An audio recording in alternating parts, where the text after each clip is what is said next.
Bienvenue dans la bulle de GF. J'espère que tout le monde va bien. Moi, je vais super bien. Bon, une autre petite vidéo.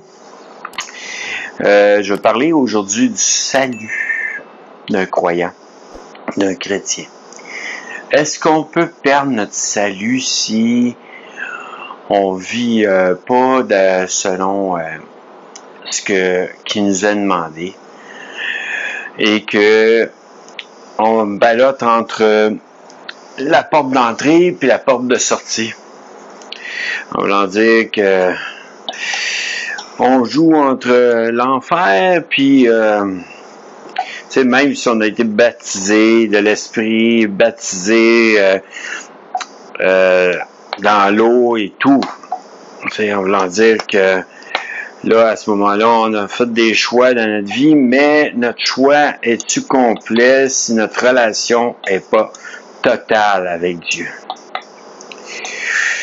Est-ce que notre choix est vraiment le choix que nous avons fait si moindrement on ballotte entre disons, le monde où qu'on vit, aller dans les plaisirs du monde, avoir des relations sexuelles sans être marié, sacrer à tout bout de champ ou dire tout le temps des blasphèmes contre Dieu, ou même faire dire des histoires sans même prendre la parole et comprendre qu'est-ce que la parole nous dit et amener des gens à croire en ce qu'on dit sans même puis faire tomber d'autres gens avec nous.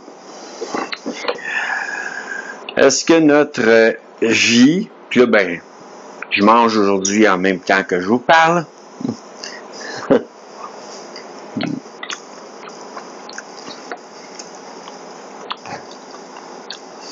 Est-ce que notre salut est toujours pour être là? Et pour toujours être là. Que bon appétit à tout le monde. Je suis en train de manger du macaroni que j'ai fait dernièrement dans dans une vidéo qui est dans une autre chaîne, dans Cuisiner dans la bulle.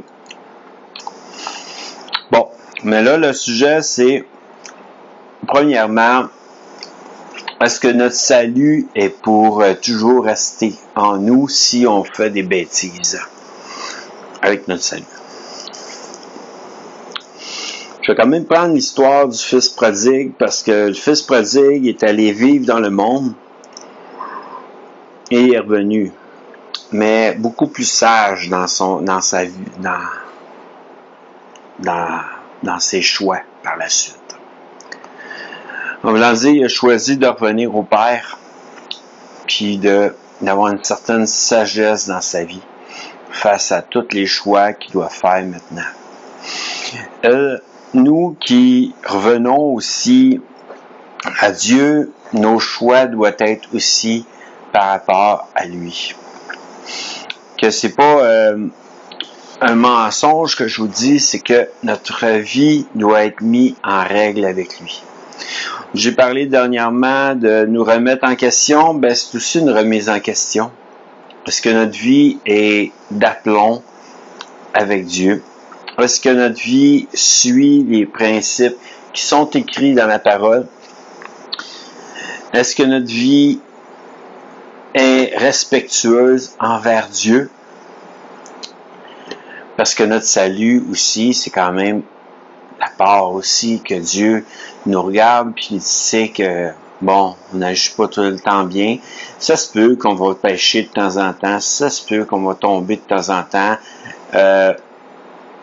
mais est-ce que on reste en se disant on a déjà le salut, on est déjà sauvé, tout est beau, tout est correct, puis on se dit pas peut-être que je demande pardon à quelque part. Est-ce qu'en fin de compte, le jour de l'enlèvement, nous allons être enlevés si moindrement notre vie n'est pas mise en question face à Dieu? Une remise en question, encore une fois, oui. Face à Dieu. On a bien beau avoir eu notre salut, on a bien beau avoir été baptisé d'esprit, on a bien beau avoir été baptisé dans l'eau, on a bien beau avoir été baptisé du feu, il y a des grands hommes de Dieu qui ont tombé face à des femmes, que des femmes les ont amenés à tomber. Que notre salut, si on ne reconnaît pas à quelque part notre faute, notre chute, notre salut, il tient par un fil. J'aime mieux le dire comme ça, parce que c'est une vérité. Ça tient juste par un fil. Que si on fait pas attention à nos actes, puis que notre vie est entre le monde et Dieu, ça veut pas dire ne pas aller évangéliser dans le monde, ne pas parler de Dieu dans le monde. Ça veut juste dire que on vit selon des plaisirs du monde, non les plaisirs que Dieu nous donne dans notre vie. Que si on s'arrête à dire j'ai été baptisé dans l'eau, j'ai été baptisé de feu, j'ai été baptisé de l'esprit, je suis sauvé, je suis intouchable, c'est faux. L'ennemi va toujours venir pour nous jouer dans les pattes, puis nous retourner de bord, puis nous faire douter de notre vie, puis nous donner des envies sexuelles, ou des envies de drogue, ou des envies de cigarettes, ou n'importe quoi, peu importe. Il va nous amener à chuter à quelque part où qu'on va être faible. Puis à ce moment-là, même, on peut peut-être aussi dire des gros mots, puis dire des choses, des mauvaises paroles face à Dieu, puis dire que Dieu vaut, entre guillemets, vaut rien, et pas celui qui est, en tout cas, peu importe là, on met ça entre guillemets, c'est pas une vérité que je dis moi, présentement, dans ma vie, je sais que Dieu, pour moi, est tout, et celui qui m'a sauvé, qui m'a donné la paix dans ma vie, dans mon cœur.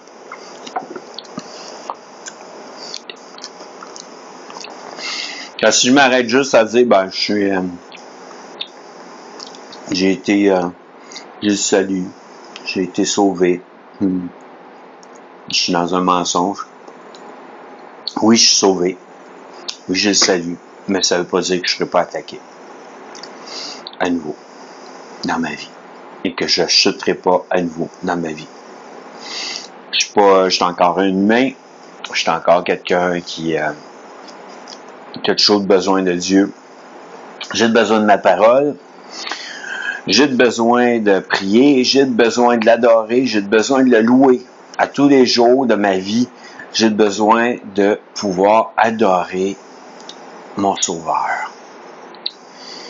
J'ai besoin de prier en langue, parce que pour moi, ce besoin est vital. Notre prière en langue, l'ennemi ne la comprend pas. Donc, c'est la meilleure prière à faire pour pouvoir prier. Puis, ça nous aide aussi, le prier en langue nous aide aussi à des fois trouver les mots qu'on doit dire quand on veut prier pour quelqu'un ou qu'on veut prier comme ça dans notre soirée, puis qu'on n'a pas rien à dire, on sait pas qu'est-ce qu'on peut dire. Ben, la prière en langue m'aide à trouver les bons mots, les bonnes paroles dans ma vie. Autant que si je me mets dans la parole, puis je lis la parole, je vais trouver quelque chose qui va me donner le goût de prier pour un sujet particulier. Mais d'une manière, tous ces outils-là dans notre vie sont importants. Est-ce que notre salut est complet et véridique, puis qu'il va rester tout le temps là? Non.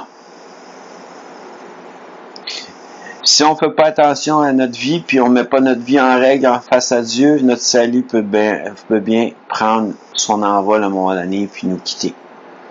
Est-ce que le Saint-Esprit va rester tout le temps avec nous si on ne l'écoute pas, puis si on ne prend pas garde à tous les pièges du monde? À un moment donné, Il va nous falloir travailler fort pour le reprendre, le revoir en nous, puis dire, puis demander pardon, puis se pardonner, puis pardonner à ceux qui nous ont offensés, comme Dieu nous a pardonné, mais d'une manière à dire, je veux marcher avec Dieu. J'ai vécu avant. J'ai laissé Dieu plusieurs fois. J'ai sacré contre Dieu plusieurs fois. J'ai fait de quoi qui pourrait avoir blessé Dieu plusieurs fois. Je suis revenu à Dieu plusieurs fois dans ma vie. Et peut-être que ça m'a renforcé justement. Le nombre de fois que je l'ai laissé tomber m'a renforcé à dire, j'ai plus le goût de le laisser tomber. J'ai vécu certaines choses que j'ai plus le goût de revivre ça. Que vaut mieux se dire, qu'est-ce qu'on vit, qu'est-ce qu'on a vécu est passé, mais se dire, notre salut est pas éternel si moindrement on fait pas attention à qu'est-ce qu'on décide dans notre vie, puis qu'est-ce qu'on prend et qu'on garde dans notre vie. Si je reste les yeux fixés sur Dieu, mais mes yeux spirituels fixés sur Dieu, il n'y a pas de trouble. Si je reste accroché à Dieu, puis que je garde Dieu avec moi tout le temps, il n'y a pas de problème. Puis si moindrement je reste toujours en prière, puis je reste toujours en louange, puis en adoration, puis en lecture de la parole, je suis moins apte à être ébranlé par l'ennemi. Mais quand même, il m'aimera pas si je fais des choses comme ça, qu'automatiquement, oui, il va venir, puis il va venir assez fort, puis qu'il va essayer de nous attaquer, puis nous ébranler, jusqu'à nous faire perdre notre salut. Si moindrement, on tombe dans son piège. Que dites-vous une chose, restez sérieux dans votre façon de voir votre salut et votre baptême. Prenez pas ça comme de quoi de mis dans le béton que vous serez jamais ébranlé par l'ennemi. Moi, le jour après mon baptême, j'ai été ébranlé par l'ennemi, j'ai failli laisser l'assemblée, j'ai failli laisser Dieu, j'ai failli tout laisser. Parce que pour moi, à ce moment-là, l'ennemi m'a rentré dedans. J'avais eu mes 3 baptêmes en même temps. J'avais eu le baptême d'eau, puis dans le baptême d'eau, j'ai eu le baptême du Saint-Esprit et j'ai eu le baptême du feu. Que dites-vous une chose, si moindrement un homme de Dieu, qui ça fait longtemps qu'il est en Dieu, puis qui prêche, puis qui a pu chuter aussi, et que moi, j'ai pas vraiment prêché dans ma vie, mais que je peux chuter aussi. Mais d'une manière, à chaque fois que j'ai chuté, ça m'a ramené plus fort dans l'esprit, dans l'amour pour Dieu. Et sur ça, je finis mon message et je vous souhaite une bonne soirée et un bon appétit. À bientôt dans une prochaine vidéo.